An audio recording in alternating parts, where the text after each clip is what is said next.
आपल्या महाराष्ट्रातील एक समाजसुधारक थेट रशियामध्ये जाऊन म्हणतात, मी अशा राज्यातून आलोय जिथे 3.5 कोटी लोक मराठी बोलतात आणि छत्रपती शिवाजी महाराज या भूमीचे प्रजापालक होते. सांगली जिल्ह्यातील वाटेगावमध्ये त्या काळात उपेक्षित समजल्या जाणाऱ्या मातंग समाजात लोकशाहीर अण्णाभाऊ साठे यांचा जन्म होतो. त्यांचं मूळ नाव तुकाराम भाऊराव साठे हे होतं.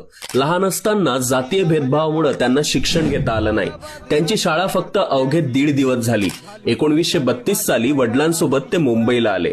चरितार्थासाठी कोळशे वेचणे, फेरीवाल्यांच्या पाठीशी गाठोडे घेऊन हिंडणे, मुंबईच्या मोरबाग गिरणीत झाडूवाला म्हणून नोकरी, अशी मिळतील ती कामं त्यांनी केली.